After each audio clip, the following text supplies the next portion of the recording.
Louvado seja Deus. Meus amados irmãos e irmãs, povo de Deus e ouvintes da palavra do Senhor, estou trazendo aqui mais uma palavra para a nossa meditação e deleite espiritual, para que cresçamos na graça e no conhecimento de nosso Senhor e Salvador Jesus Cristo, para que aumentemos a nossa fé, para que sejamos mais obedientes ao Senhor, pois é através da sua palavra que nos aperfeiçoamos e nos colocamos na brecha, né? É através do conhecimento da palavra do Senhor que nós nos preparamos para as batalhas do dia a dia, né? Para a guerra espiritual que é travada diariamente, e é através da palavra de Deus que nós nos fortalecemos e não tememos a nada, a não ser os castigos do Senhor e a ira de Deus. Mas isso fica mais por conta das pessoas que não conhecem a palavra, que andam na desobediência. Porque para o povo de Deus que é obediente, só tem bênção, porque a graça de Deus ela é abundante na vida daqueles que amam e obedecem ao Senhor. Porque a palavra de Deus diz que tudo coopera para o bem daqueles que amam a Deus. Então, é a palavra de Deus que nos traz a consciência de que devemos ser cada dia e cada vez mais obedientes ao Senhor, né? Buscando o selo do Espírito Santo, ou seja, o batismo do Espírito Santo, para que tenhamos discernimento e a capacidade de ler a palavra e entender, e receber as revelações divinas durante a leitura da palavra. Porque Deus revela. É claro que a palavra já é a sua revelação, mas Deus tem sempre um contexto a mais para nós, né? Sem contexto a gente fica um pouco vazio. Então todos aqueles que leem a palavra de Deus porque querem crescer na graça e no conhecimento, Deus sabe, Deus colabora. E Deus dá o discernimento, a sabedoria e o contexto para que a palavra de Deus se complete, para que você faça as conjecturas necessárias para o interlocutor que está lhe ouvindo entender a palavra do Senhor na íntegra, como ela é. Então vamos aqui na leitura da palavra de Deus. Louvado seja o Senhor. Vamos começar aqui pelo livro de Efésios, capítulo 4, versículo 17 ao 19, que nos diz: Portanto digo isto, e testifico no Senhor, para que não mais andeis como andam os gentios, na vaidade da sua mente, entenebrecidos no entendimento, separados da vida de Deus pela ignorância que há neles, pela dureza do seu coração, os quais, tendo se tornado insensíveis, entregaram-se à lascívia para cometerem com avidez toda sorte de impureza. Louvado seja Deus. E aí de Efésios capítulo 5, versículo 6, louvado seja Deus, até o 15 em diante, diz: Ninguém vos engane com palavras vãs, porque por estas coisas vem a ira de Deus sobre os filhos da desobediência. Portanto, não sejais participantes com eles, pois o fruto da luz está em toda bondade e justiça e verdade, provando o que é agradável ao Senhor. E não vos associeis às obras infrutuosas das trevas, antes, porém, condenai-as, porque as coisas feitas por eles em oculto, até o dizê-las é vergonhoso. Louvado seja Deus.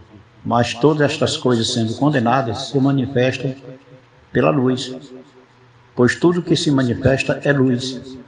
Pelo que diz: Desperta, tu que dormes, e levanta-te de entre os mortos, e Cristo te iluminará. Portanto, louvado seja Deus, vede Aleluia.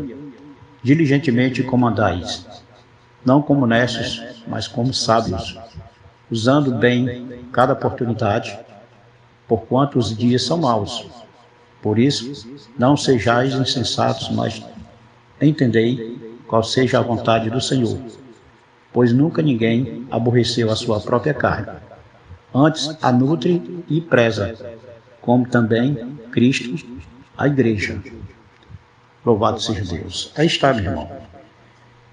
A palavra do Senhor, como eu sempre digo, simples, objetiva, direta e bem fácil de se entender o recado de Deus através da sua palavra. Pois Deus inspirou os santos homens para que, na inspiração divina do Espírito Santo, a gente aprendesse a palavra do Senhor. Então nós recebemos de graça e de graça nós também proclamamos a semente do amor, que é a palavra de Deus, a semente da vida, né? E no preâmbulo que eu faço da palavra de Deus aqui, eu comento o seguinte, diante desses versículos que nós acabamos de ler, a gente vê que a vida sem Deus é como viver na escuridão.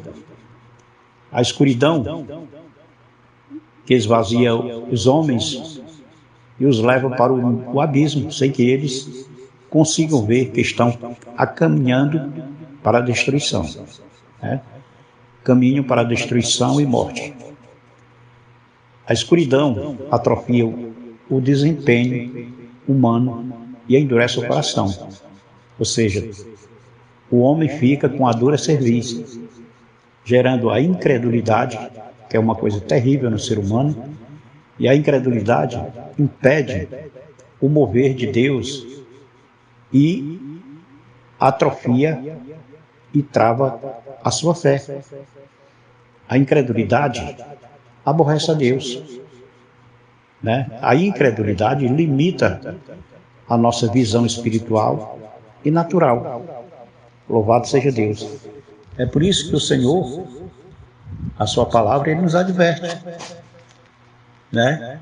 Diz que nós, portanto, digo isto, testifico no Senhor, para que não mais andeis como andam os gentios, a vaidade de sua mente, entenebrecidos no entendimento e separados da vida de Deus pela ignorância que há neles, pela dureza do seu coração, né?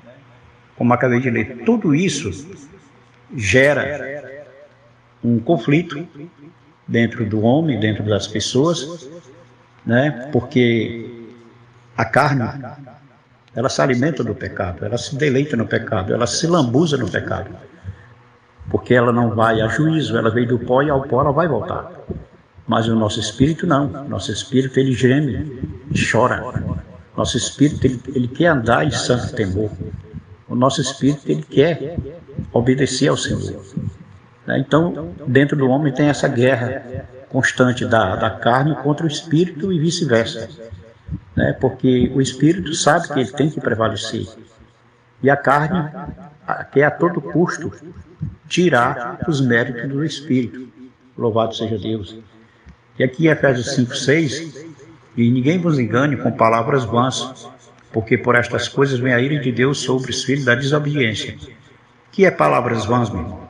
É o que nós vemos hoje em muitos púlpitos de muitas igrejas, em muitas congregações, mensagens de autoajuda, onde a verdadeira palavra de Deus ela não tem mais inspiração, ela não é mais inspirada pelo Espírito Santo, porque os preletores, que antigamente a gente chamava pregadores da palavra de Deus, hoje são preletores, com os dedos, só falta não fechar a mão cheia de anéis, entenebrecidos no seu entendimento, massageando seus próprios egos, visando só dinheiro, bens materiais e a lã das ovelhas.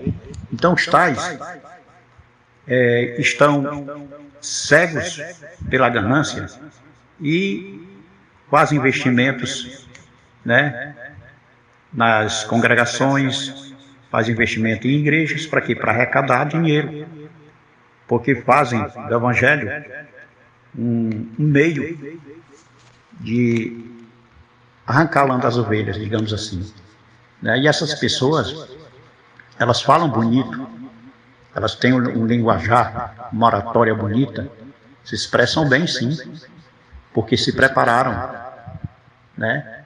E até porque a oratória é um exercício, né? Mas não são pregadores inspirados pelo Espírito Santo, são preletores usando a sua própria consciência e dando as suas próprias conotações. Eles pregam a palavra invertendo ou acrescentando ou tirando alguma coisa, né? E isso se torna o quê? Mensagem de autoajuda, né? Como a gente vê em muitas congregações chamado neopentecostalismo, desvirtuando a mensagem da cruz, tirando das pessoas, né, o verdadeiro padrão, que é santidade, honestidade, né? Isso vem tornando as pessoas insensíveis. Elas não pregam a mensagem da cruz porque sabem que a mensagem da cruz ela é capaz de converter o pecador, né? Então eles, como não visam a salvação das almas, e sim se dar de bem. Então as mensagens, eles criam, mandam fazer nas gráficas, né, vigilhão, bota aquele vigilhão, isso e aquilo, quer dizer, coisas para chamar a atenção das pessoas. Mas quando você chega lá, as pessoas entram vazias e saem vazias, né? E por aí vai. E não estou generalizando, vejam bem, não estou generalizando, dizendo que não existe homens e mulheres de Deus, dizendo que não existe congregações abençoadas que pregam a genuína palavra de Deus. Sim, tem. Mas hoje é uma minoria, né? Porque a maioria pregam mensagem de autoajuda, né? Vão enrolando as pessoas com mensagens preletores, com mensagens totalmente distorcidas, sem revelação nenhuma, né? Sem unção nenhuma acima de tudo, porque os tais botaram o Espírito Santo de lado, que se acham autossuficientes para pregar. E quando você vê uma pessoa simples, humilde, às vezes até analfabeta, mal sabe ler e escrever, mas quando vai pregar, o fogo cai. Por quê? Porque aquela pessoa tem a unção do Espírito Santo. Naquele momento ela recebe a inspiração do alto. Ela prega por inspiração, convence o pecador. Então, meus amados, a palavra de Deus ela é muito maravilhosa, né? E o versículo 7 ainda continua dizendo, de Efésios 5, portanto, não sejais participantes com eles. Ou seja, se você está numa congregação dessa, em que você não cresce na graça e no conhecimento, você não vê milagres acontecendo, você não vê pessoas se convertendo, você não vê pessoas se reconciliando, cuidado, viu? Já é um indício que aquela congregação ela está se deteriorando espiritualmente. O Espírito Santo se entristeceu com seus participantes, né?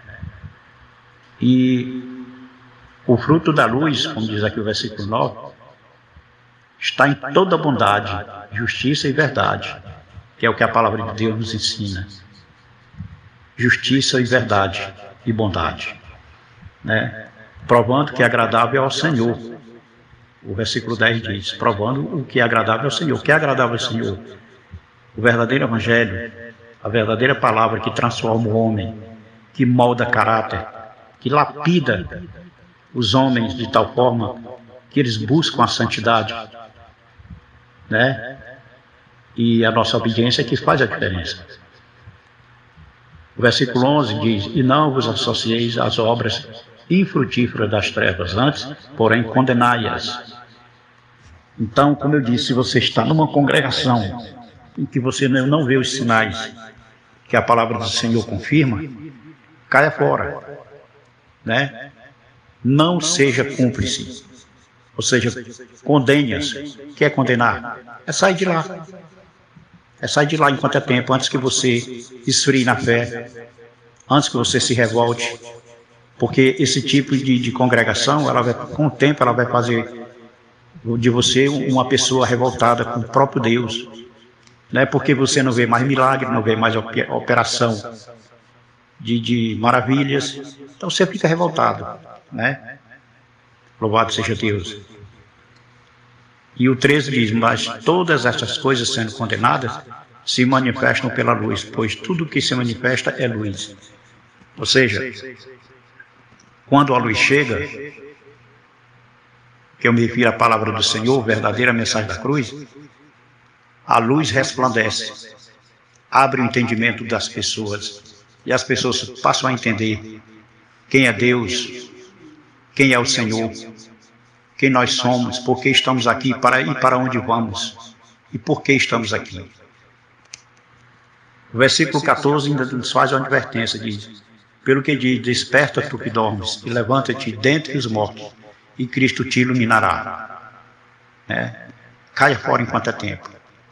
Que Cristo vai lhe iluminar em outra congregação, em outro local, onde o Espírito Santo tem livre-arbítrio para operar, para iluminar e para dar entendimento. O versículo 15 diz, portanto, vede diligentemente como andais, não como necios, mas como sábios. Porque quem conhece a palavra de Deus, ele se torna sábio. Ele não vai ser fácil de ser enganado pelos sabidões, não. E é isso, meus amados. A palavra de Deus, ela tem esse poder maravilhoso de abrir a nossa mente, o nosso coração, de quebrantar-nos na presença de Deus, que é o mais importante, fazer com que nós nos humilhemos na presença do Senhor, que não sejamos mais insensatos, mas entendendo qual seja a boa vontade do Senhor, que é santa, boa e agradável.